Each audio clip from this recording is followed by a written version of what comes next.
ABP माझाने मोपलवारांची बातमी दाखवली, ती लावून धरली आणि त्यानंतर विरोधकांनी काल दिवसभर सभागृहामध्ये चांगलाच गदारोळ घातला। आज देखील दिवसाची सुरुवात याच गोष्टीने झाली। गदारोळ पाहायला मिळाला आणि त्यानंतर मुख्यमंत्र्यांनी मोपलवारांना पदावर दूर करण्याचं सांगण्यात आलेलं आहे। चौकशी होईपर्यंत त्यांना पदावर दूर केलं जाईल असं मुख्यमंत्र्यांनी सांगितलं आणि त्यानंतर राष्ट्रवादीचे आमदार जयंत पाटील यांनी नेमकं काय म्हटलेलं आहे आपण पाहूयात। मोपलवारांवरती जी कारवाई झालेली आहे, चौकशी पूर्ण होईपर्यंत पदावरून दूर केलेले आहे, समाधानी आहात विरोधक म्हणून? असं आहे की आम्ही गेले 3-4 दिवस सतत ही मागणी करतोय। दोन मागण्या आहेत, एक मंत्री प्रकाश मेहता यांच्या बाबतीत आणि दुसरी मोपलवारांच्या बाबतीत।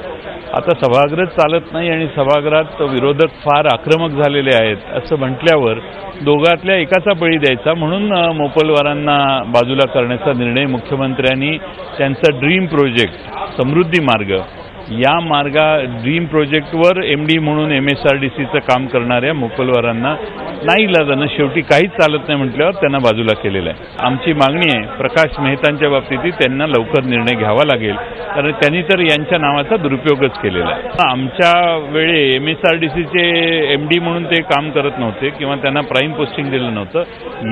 याच सरकारने त्यांना हातात घेतलं आणि त्यांनी त्यांचं प्राईम पोस्टिंग देऊन महाराष्ट्र सरकारचा सगळ्यात मोठा ड्रीम प्रोजेक्ट 47,000 कोटी रुपये खर्च करण्याचा त्यांच्या ताब्यात दिला आणि त्यांनी त्या भागातल्या शेतकऱ्यांच्या जमिनी बळकावण्यासाठी ताब्यात घेण्यासाठी वेगवेगळ्या मार्गाचा उपयोग केला। हे सगळ्या 700 किलोमीटरच्या रस्त्यावर असणाऱ्या सामान्य शेतकऱ्याला माहिती आहे, त्यामुळे आज सगळ्यात जास्त आनंद त्या शेतकऱ्यांना झाला असेल असं मला वाटतं। कथित वादग्रस्त संभाषण जे मोपलवार यांचं समोर आलेलं आहे ते आघाडी सरकारच्याच काळातलं आहे, असं जर चौकशांती समोर आलं तर आपली काय भूमिका?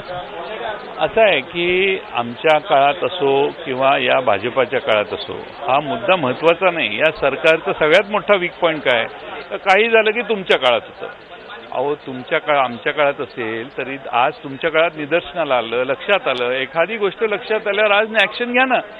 त्याच्यात तुमच्या काळात होतं असं सांगून त्यांचं पाप तर दडत नाही आणि म्हणून मुख्यमंत्र्यांनी आणि सरकारमधल्या सगळ्यांनी आमच्या काळात का तुमच्या काळात यापेक्षा ज्या क्षणी लक्षात आले त्या क्षणी त्याच्यावर योग्य ती कारवाई करण्याची भूमिका घेतली पाहिजे। तुमच्या काळात आमच्या काळात करून पाप दडत नाही अशा पद्धतीचं सूचक विधान या ठिकाणी जयंत पाटील करत आहेत।